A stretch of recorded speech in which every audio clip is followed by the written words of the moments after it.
Mahkamah Agung ubah vonis mati Ferdy Sambo jadi penjara seumur hidup. Hutan TN Gunung Rinjani kebakaran, 2 jalur pendakian ditutup.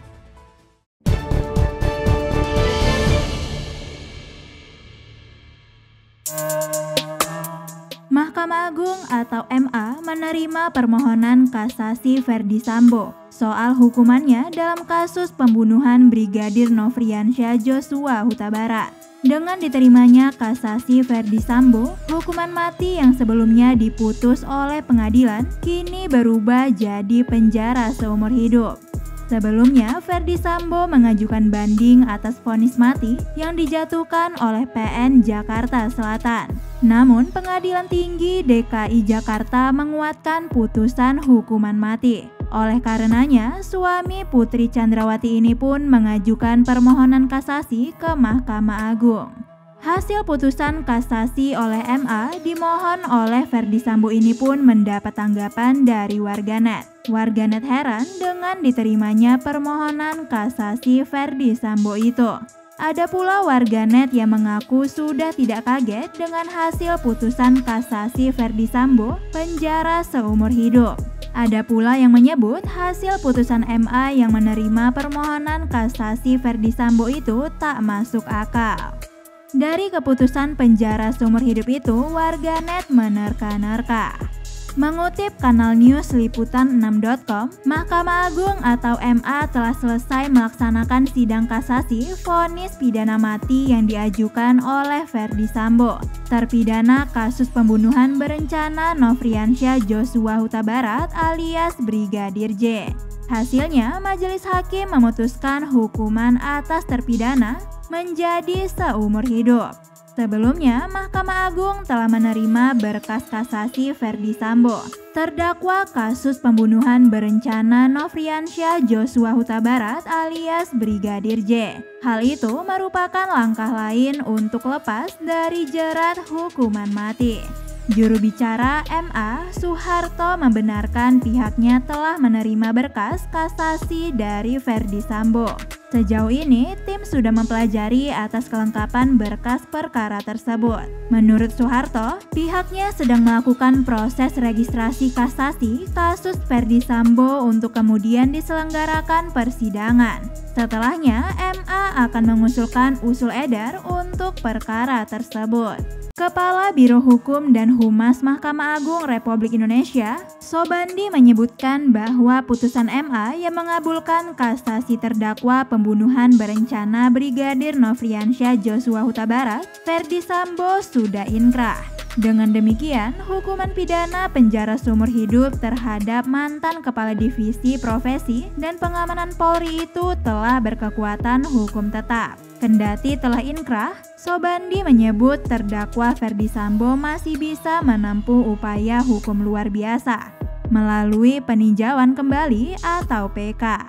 Tak hanya Ferdy Sambo yang mendapat hukuman lebih ringan ketimbang vonis tingkat pertama di Pengadilan Negeri Jakarta Selatan dan tingkat kedua di Pengadilan Tinggi DKI Jakarta. 3 terdakwa lainnya juga mendapatkan masing-masing jatuhan hukuman yang lebih ringan. Seperti Putri Chandrawati yang semula dijatuhkan hukuman 20 tahun penjara menjadi 10 tahun penjara.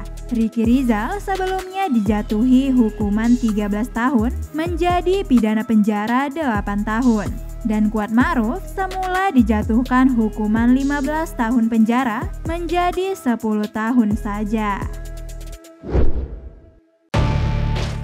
2 jalur pendakian Gunung Rinjani di Nusa Tenggara Barat atau NTB yakni Aik Berik dan Teteh Batu harus ditutup, imbas meluasnya kebakaran. Penutupan oleh Balai Taman Nasional Gunung Rinjani atau TNGR telah dilakukan sejak Senin 7 Agustus 2023. Keputusan penutupan 2 jalur pendakian tertera dalam surat. Kepala Balai TNGR, Dedi Asriyadi, ikut mengkonfirmasi penutupan tersebut. Dedi menerangkan penutupan jalur pendakian Aik Berik dan Teteh Batu dilakukan sampai batas waktu yang belum ditentukan, hingga dinyatakan kondisi aman untuk aktivitas pendakian. Jalur pendakian Aik Berik terletak di Desa Aik Berik, Batu Kliang Utara, Lombok Tengah. Sedangkan lokasi jalur pendakian Teteh Batu berada di Desa Teteh Batu, Sikur, Lombok Timur. Gunung Rinjani sendiri punya beberapa jalur pendakian lain, seperti jalur Torean, Senaru, dan Sembalun.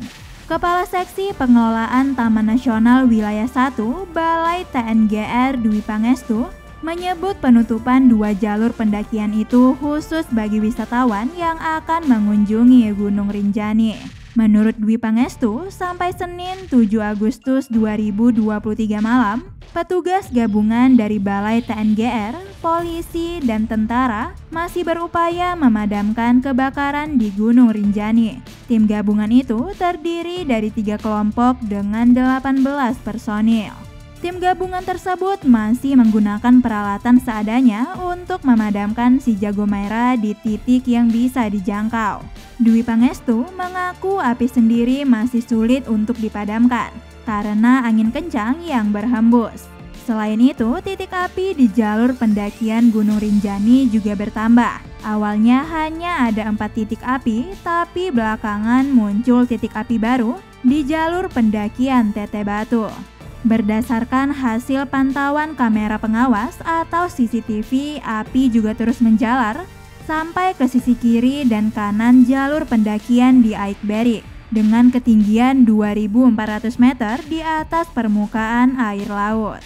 Kebakaran di jalur pendakian Aik Berik berawal sejak Jumat pagi 4 Agustus 2023. Polisi sendiri didukung TNI dan Balai TNGR masih melakukan penyelidikan mengenai penyebab kebakaran di hutan Gunung Rinjani itu.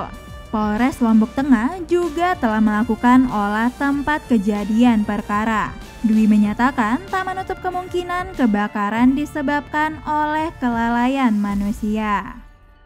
Bisa News.id, Nindya Farisa mewartakan.